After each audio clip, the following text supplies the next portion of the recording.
تخت پہ حضور بیٹھے تھے، چہروں پر انوار کھیل رہے ہیں، جلووں کی تابانیاں. یہ ایک بندے سے پوچھنے لگی یہ کون ہے؟ کہا یہی تو محمد مصطفیٰ ہے. اس سے کہنے لگی میں اگر اتنے حسین بندے سے جا کے بات کروں تو میری بات سن لیں گے؟ کہنے لگی اتنی عظمتوں والا اتنا اونچا انسان اگر میں غریب کوئی بات کروں تو سن لیں گے؟ اس نے کہا وہ تو صرف رحمت بن گیا ہے، وہ تو پتھر مارنے والوں کو بھی دھوڑے دیتے ہیں، تو بات کر کیوں نہیں سنیں گے؟ تجھے بھیک بھی عطا کرے.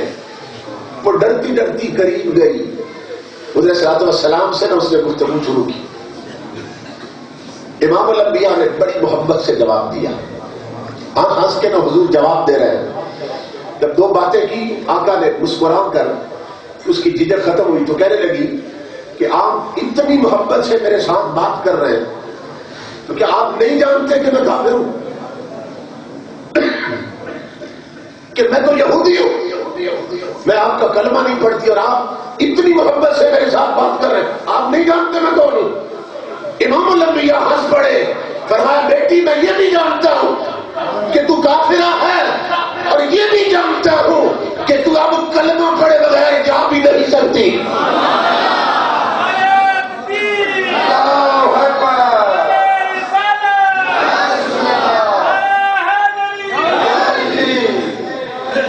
میں یہ بھی جانتا ہوں تیرا مقدر بدلنے والا اور اب تم کلمہ پڑھے بغیر واپس جا بھی نہیں سکتی، تیری قسمت بدلنے والی ہے.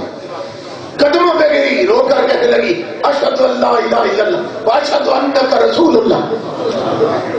آقا نے کلمہ پڑھا دیا. اب جب خواب میں آقا کی زیارت ہوئی، آئے جمال ناز دکھا کر چلے گئے، خوابیدہ زندگی تھی جگا کر چلے گئے. آقا تشریف لے گئے جلوہ دکھا کے کلمہ پڑھا کے. یہ اٹھی خوشی کے ساتھ، اٹھی تو زبان پہ کلمہ جاری تھی. خامد سو رہا تھا، نفرت سے دیکھا خامد کی طرف، کہنے لگی اس کا میرا کیا تعلق رہا؟ میں پاک ہو گئی وہ پلید ہے، میں مسلمان ہو گئی وہ کافر ہے. اٹھ کے نہ اپنا سامان الگ کرنے لگی کہ گھر چھوڑ جاؤں، اب میں کافر کے ساتھ تو نہیں رہ سکتی. اپنے کپڑے الگ کرنے لگی، گھر الگ کرنے لگی، سامان گھر کا. حیرت کی بات ہے، محدث ابن جوزی لکھتے ہیں تھوڑی دیر گزری، اس کے خامد نے نہ کروٹ بدلی، خامد جاگ گیا. خامد بھی اٹھا چارپائی سے، خامد نے اس سے بات ہی نہیں کی بیوی سے، وہ اپنا سامان الگ کرنے لگا.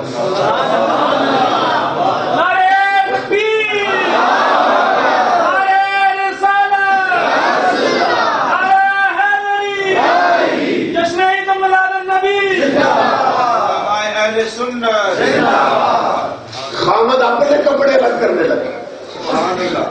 آپ پھر جانتے نا عورتیں زیادہ دن چپ تو نہیں رہ سکتے. اب خود کہنے لگی کہ کپڑے الگ کیوں کر رہے ہو؟ اس نے کہا میں حیرت کی بات، پہلے تو نے کی پوچھتی مجھ سے، یہ تو کر رہی تھی، اب مجھ سے پوچھ رہی ہے میں کیوں کر رہا ہوں؟ اس نے کہا عورت کہنے لگی میں تو اس لیے کر رہی ہوں کہ تو کافر ہے، میں غلام مصطفیٰ بن گئی، تو پلید ہے، میں پاک ہو گئی، اب ہم اکٹھے نہیں رہ سکتے.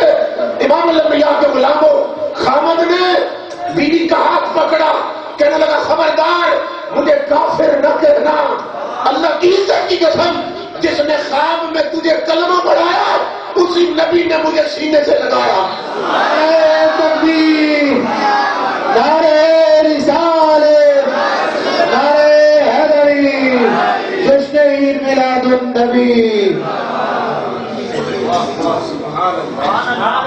یار کائنات کے غلاموں، محبت دیکھیے، عشق دیکھیے، مدینے سے خیرات ملی ہے.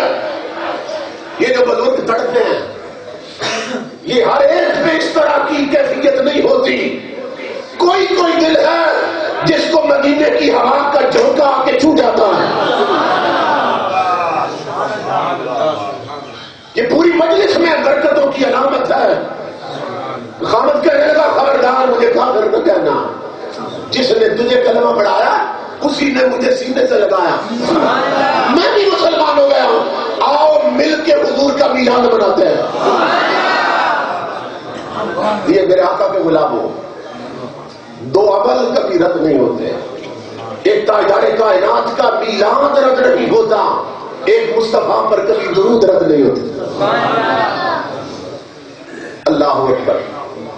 ایک کتاب ہے، یہ بطور خاص میں اس لیے رد کر رہا ہوں، سیدھی بن رہی ہے، مائیں بہنیں بیٹیاں شاید گھر میں سن رہی ہوں، ان کے لیے تاکہ ان کی بھی تربیت ہو جائے، اور عورتیں اور بیٹیاں سنیں اور سمجھیں کبھی ان کا مقام کیا تھا، آج کس درجے پہ آپ پہنچی ہے۔ ایک کتاب ہے دلائل الخیرات شریف، یہ پوری کتاب درود سے بھری ہے، یہ شروع بھی درود سے ہوتی ہے اور ختم بھی درود پہ ہوتی ہے، اور اتنی بڑی کتاب ہے درود پاک پہ کہ چشتی سلسلے کے، چشتیہ سلسلہ جو ہے اس کے جتنے ولی ہیں نا اس وقت بھی اور پہلے گزر گئے، وہ وظیفے کے طور پہ اس کتاب کو صبح سویرے پڑھتے ہیں۔ اس کی منزلیں بنی ہے کہ جمعے کے دن اتنا پڑھنا ہے، پھر ہفتے کو اتنا پڑھنا ہے، پھر اتوار کو اتنا پڑھنا ہے، ہر دن پر محیط ہے وہ وظیفہ، اس کی منزلیں مقرر ہیں، پھر جمعے پہ جا کے وہ کتاب ختم ہو جاتی، جمعے کو پھر درود شروع کرنا، اس کی بڑی برکت ہے۔ اگر اللہ توفیق دے تو یہ خریدیں یہ کتاب اور اس کو پڑھ کریں وظیفے میں، ساری کتاب درود سے بھری۔ اس کے جو لکھنے والے ہیں وہ مصر کے بڑے چوٹی کے عالم تھے اور اللہ کے ولی حضرت محمد بن سلیمان الجزولی رحمۃ اللہ تعالی، نام محمد تھا، نام بھی محمد۔ تو وہ کہتے ہیں، ان سے پوچھا کسی نے یہ کتاب آپ نے ایسی لکھی کہ پوری کتاب ہی درود سے بھری، یہ آپ کو کیسے خیال آیا؟ آپ فرمانے لگے میرے ساتھ ایک واقعہ پیش آیا تھا اور وہیں کھڑے کھڑے میں نے قسم کھائی تھی کہ اب ایسی کتاب لکھوں گا جو ساری درود سے بھری ہوگی۔ اب وہ واقعہ بڑا سننے والا ہے، پوچھا گیا وہ واقعہ کیا تھا؟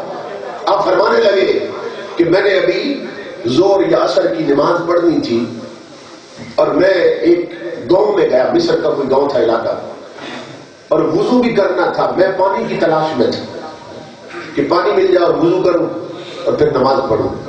کہتے ہیں کوشش کے بعد، تلاش کے بعد مجھے نا ایک کنواں نظر آ گیا، ایک کنواں کنویں پہ میں پہنچا، جب وہاں پہنچا تو میں جا کے پریشان ہو گیا کیونکہ وہاں ڈول بھی نہیں تھا اور رسی بھی نہیں تھی، پانی بہت گہرا تھا۔ میں نے کہا اب میں پانی کیسے نکالوں، نہ ڈول ہے نہ رسی ہے، اسی پریشانی میں کہتے ہیں میں ادھر ادھر تکنے لگا میں اب کیا کروں۔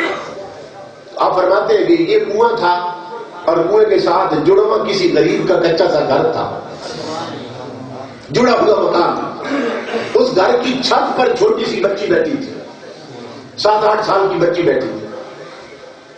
میں جب ادھر ادھر دیکھ رہا تھا کہ پانی کیسے نکالوں، اس بچی نے میری طرف دیکھا اور دیکھ کر مجھے کہنے لگی من انتا، کون ہے آپ؟ کہنے لگے، میں نے جواب دیا محمد بن سلیمان الجزولی، کہ بیٹی محمد بن سلیمان الجزولی۔ اب ان کے نام سے تو پورا مصر گونج رہا تھا، بڑی شہرت والی شخصیت، مشہور شخصیت۔ بچی نے جب نام سنا نا، بچی ہنس کے کہنے لگی چچا کیوں پریشان کھڑے؟ تو میں نے کہا کہ بیٹی میں نے وضو کرنا ہے، نماز پڑھنی ہے، کنویں پہ آیا ہوں اور ڈول اور رسی نہیں ہے، اور اب پریشان ہوں کہ پانی کیسے نکالوں، اس لیے پریشان ہوں۔ کہتے ہیں بچی میری بات سن کے نہ ہنس پڑی، اور ہنس کر بچی نے بڑا فصیح جملہ کہا۔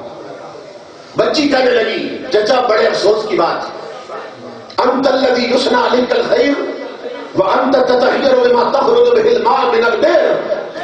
چچا بڑے افسوس کی بات ہے، تیری ولایت کے ڈنکے بستیوں میں بج رہے ہیں اور تجھ سے کنویں سے پانی بھی نہیں نکلتا،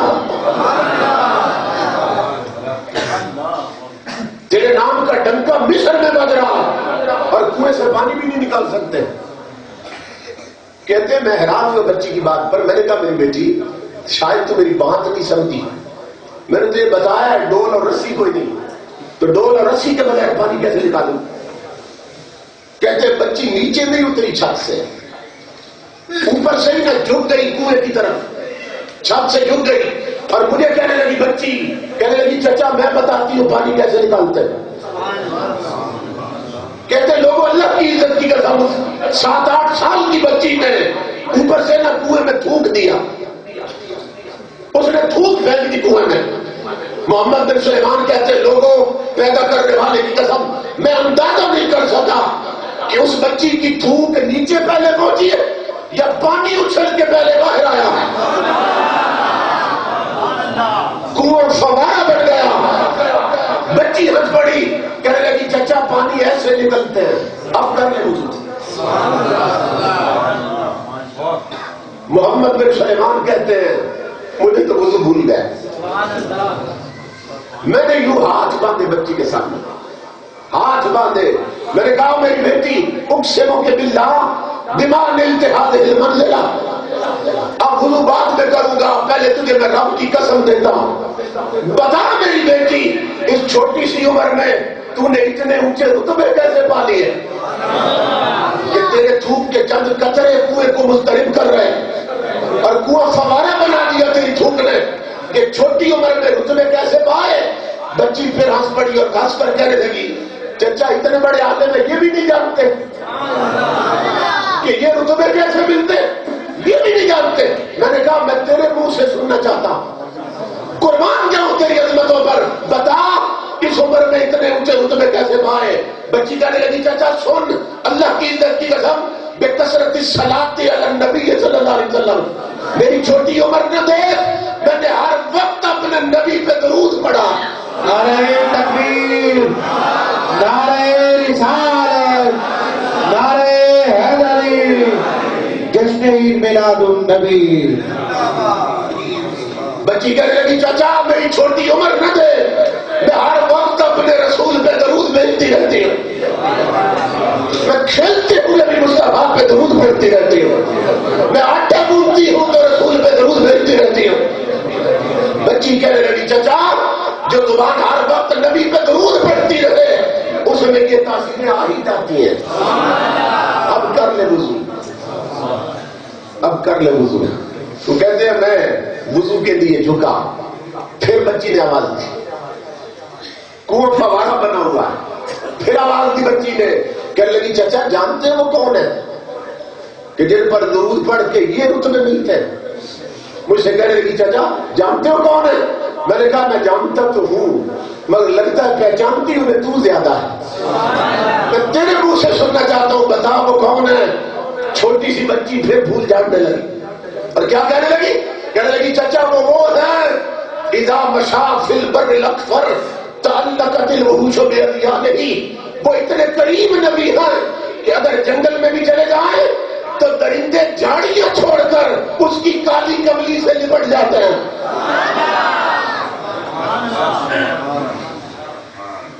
جانور جنگل کے جانور جھاڑیاں چھوڑ کر اس کی کالی کملی سے لپٹ جاتے ہیں، چچا وہ اتنے قریب ہیں۔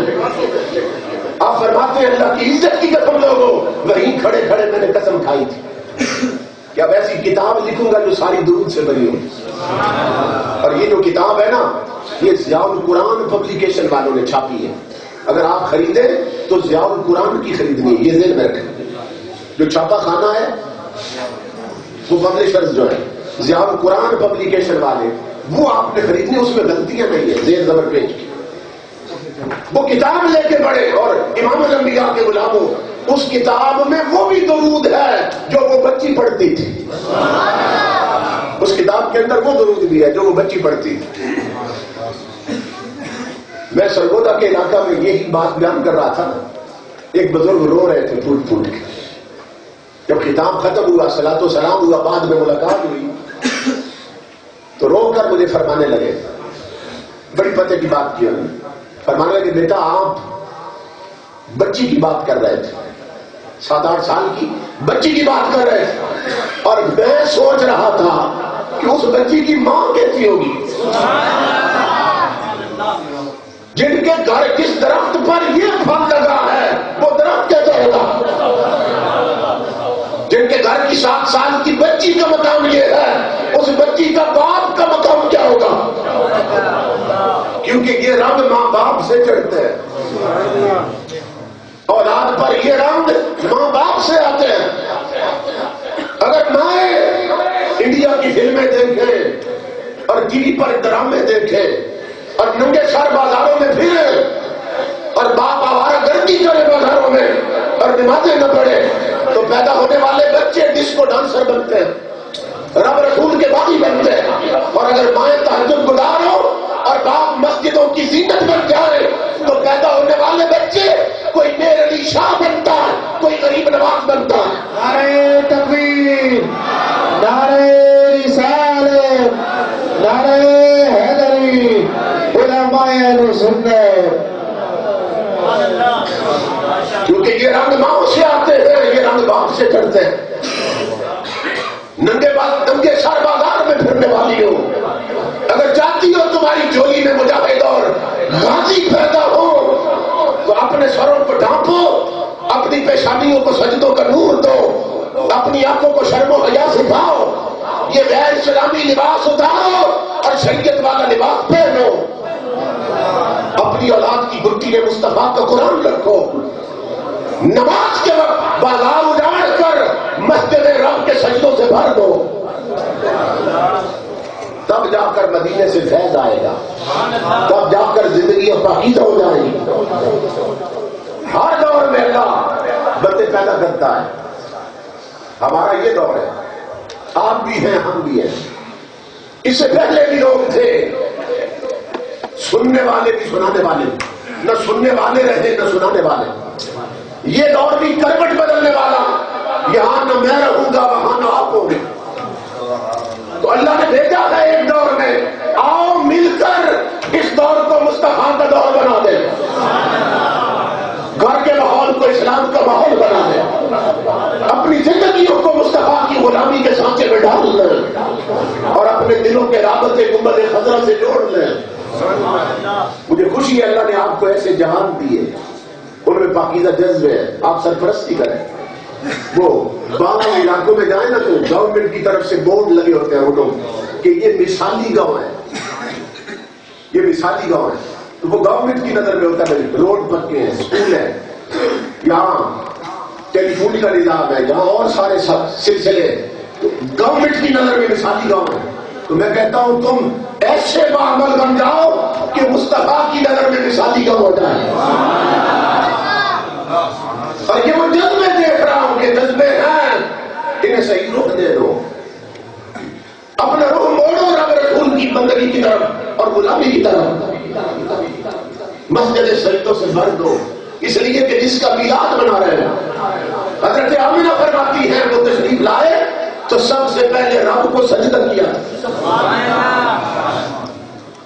امام الانبیاء آئے تو ساجدا للہ، پیدا ہوتے ہی رب کے سجدے میں، سب سے پہلے رب کو سجدہ کیا حضور نے، اور معراج پر گئے تو سجدے تحفے میں لائے تھے۔ اس لیے میرے آقا کے غلاموں جو حضور کا میلاد منائے، معراج منائے اور سجدے چھوڑ دے، اس سے بڑا بد نصیب کوئی نہیں۔ اس لیے اپنے آپ کو بدلو، آقا کی غلامی میں لاؤ، مصطفیٰ کا فیض آج بھی جاری ہے۔ امام الانبیاء کی نگاہیں آج بھی امت پہ لگی ہیں، جس نے رخ صحیح کر لیا اسے نوازا جائے گا۔ جو رسول چیوٹیوں کی سنتا ہے وہ اشرف المخلوقات انسانوں کی کیسے نہیں سنے گا؟ وہ اپنے کلمہ اور نماز پڑھنے والوں غلاموں کی کیسے نہیں سنے گا؟ لیکن غلام غلام بن جائیں۔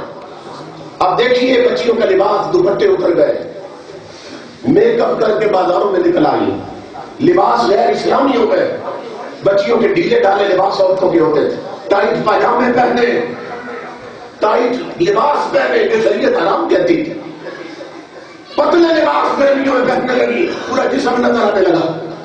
قرآن کہتا ہے وَلِيَضْرِبْنَ بِخُمُرِهِنَّ عَلَىٰ جُيُوبِهِنَّ، اے نبی کی امت کی عورتوں، جب گھروں سے نکلو تو موٹی چادروں کی اوڑھنی میں نکلا کرو تاکہ تمہارے جسم کے کسی حصے پر غیر محرم کی نظر نہ پڑے۔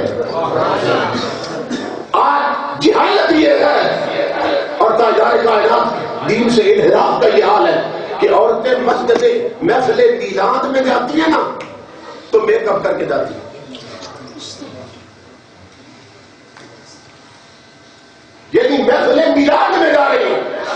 میک اپ کر کے ڈالیں، سرخی لگا کے ڈالیں. امام الانبیاء کے غلاموں کوئی ایک محفل تو ایسی رکھو جس میں سادہ اور پاک ہو کے جاؤ. کیونکہ اس لیے کہ یہ جو آج کل سرخی لگائی جا رہی ہے نا، سرخی لگائی جا رہی ہے، یہ بات اس لیے کر رہا ہوں. بیروت میں پروفیسر احمد سقر، بیروت میں پروفیسر یونیورسٹی میں، انہوں نے کتاب لکھی. اور یہ کتاب کیوں لکھی انہوں نے کہ ایم ٹی گلیز ایک انگریز ہے کہ جس کی فیکٹری بنی ہوئی ہے جہاں یہ لپسٹک، یہ سرخی پاؤڈر تیار ہوتے ہیں، جہاں یہ کریمیں بنتی ہیں. ایم ٹی گلیز وہ کمپنیوں کا مالک، وہ اپنی کتاب میں لکھتا ہے، یہ توجہ سے سنیں، کہ جتنی سرخی بن رہی ہے وہ چین کی بنی ہوئی ہو، وہ یو کے کی ہو، وہ جرمنی کی ہو، یو ایس اے کی ہو، وہ کے ایس اے کی ہو، وہ جہاں کی بنی ہو، وہ کہتا ہے ہر سرخی میں ہم خنزیر کی چربی ڈالتے ہیں. خنزیر کی چربی ہوتی ہر سرخی میں. اور وہ بتاتا ہے کہ کیوں ڈالتے ہیں.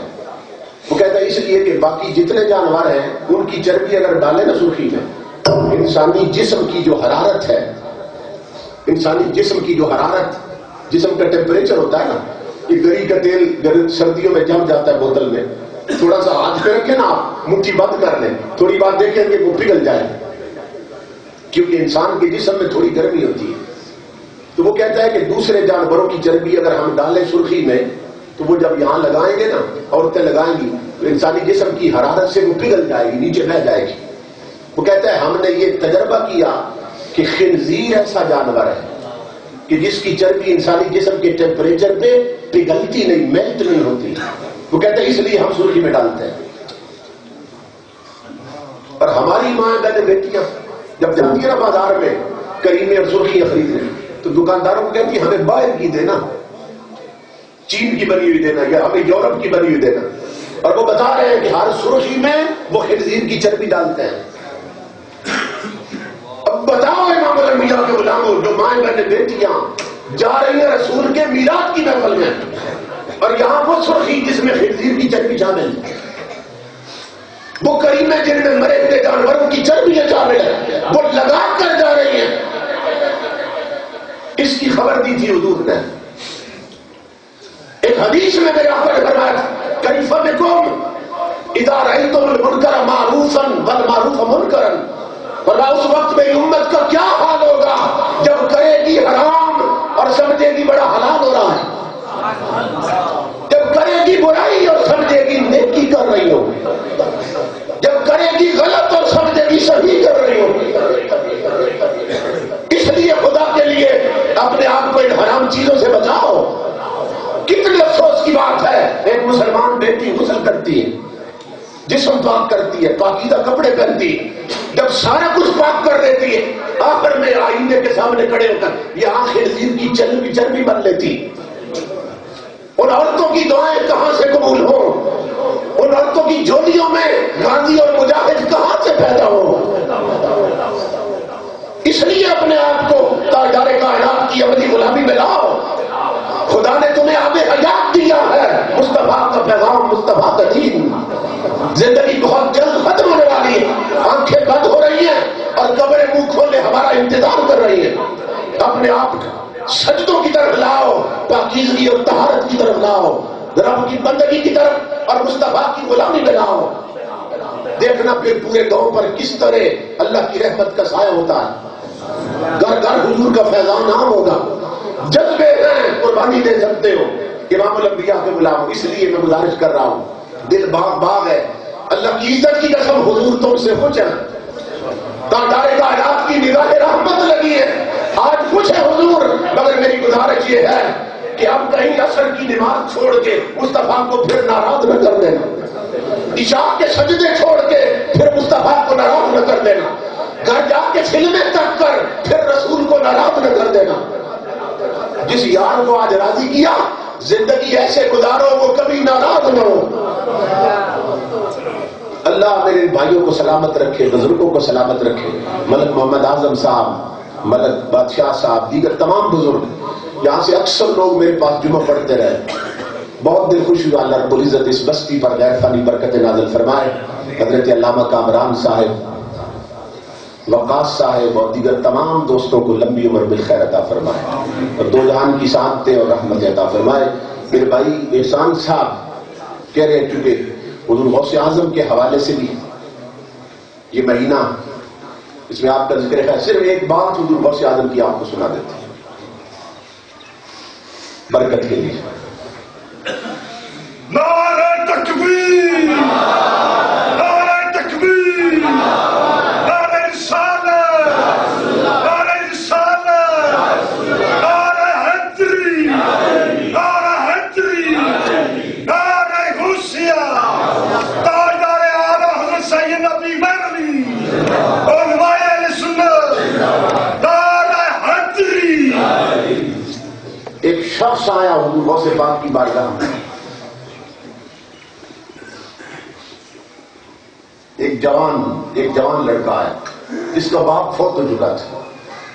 اس نے آ کے عرض کی، حضرت میں نے اپنے باپ کو رات جہنم میں جلتے دیکھا ہے، میں نے خواب میں دیکھا ہے باپ عذاب میں جہنم میں جل رہا ہے، آپ کی خدمت میں آیا ہوں، میرے باپ کی بخشش کا کوئی سامان کر دے۔ غوث اعظم نے فرمایا جاؤ۔ ہاں میں نے اس سے پوچھا جوان سے، فرمایا وہ کبھی میری مجلس میں آیا تھا تیرا باپ؟ کبھی میرے پیچھے نماز پڑھی تھی؟ اس نے کہا کہ مجھے یاد نہیں۔ کبھی جمعہ پڑھا؟ کہنے لگا مجھے نہیں یاد۔ آپ نے فرمایا تیرا باپ کبھی میرے دروازے سے گزرا؟ اس نے کہا جی اتنا یاد ہے، میں چھوٹا سا بچہ تھا، مجھے بھی ساتھ لایا، اس دروازے سے گزرا تھا۔ آپ نے فرمایا جاؤ پھر کل آنا۔ دوسرے دن وہ آیا تو وہ بچہ ہنس رہا تھا، پہلے دن آیا تو رو رہا تھا کہ باپ دوزخ میں جل رہا ہے، دوسرے دن آیا تو ہنس رہا تھا۔ فرمایا آج کیوں ہنس رہے ہو؟ کہنے لگا حضرت معلوم نہیں کیا کیا آپ نے، آج میرا باپ جنت میں پھر رہا تھا۔ غوث اعظم حضرت بڑے، فرمایا سن اللہ کی عزت کی قسم، جب تو بتا کے گیا تھا نا رات کو سویا میں بھی نہیں، دوسروں کا درد کتنا ہے۔ فرمایا رات کو میں بھی رویا ہوں، مصلی بچھایا میں نے، سجدے میں سر رکھ دی، رویا تیرے باپ کے لیے، مولا میرے دروازے سے گزرا تھا اور جہنم میں ہے، کرم کر دے، تیرے خزانے رحمت میں کیا کمی آئی؟ غوث اعظم نے فرمایا سن، میں رو تو تیرے باپ کے لیے رہا تھا کہ اس کی بخشش ہو جائے۔ قد وعدنی ربی، میرے رب نے رات کو میرے ساتھ وعدہ کر لیا۔ فرمایا میرے پیارے دوست آنسو صاف کر اور اٹھا سجدے سے در، ہم وعدہ کر رہے ہیں اے یخفف العذاب عن کل من عبر علی باب مدرستی من المسلمین، کہ اے غوث صرف اس کی بخشش نہیں کرتے، آج کے بعد وعدہ کرتے جو مسلمان تیرے دروازے سے قیامت تک گزرے گا ہم اس کا عذاب معاف کر دیں گے۔ جیندڑ لوگوں کا نام، ماشاءاللہ، بہت بہت مبارک، ماشاءاللہ۔ آپ کھڑے ہو جائیں نا، ایک دو شعر درود و سلام کے، اس کے بعد اذان ہوتی ہے، پھر جماعت ہوگی۔ مصطفیٰ جان رحمت پہ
اج پے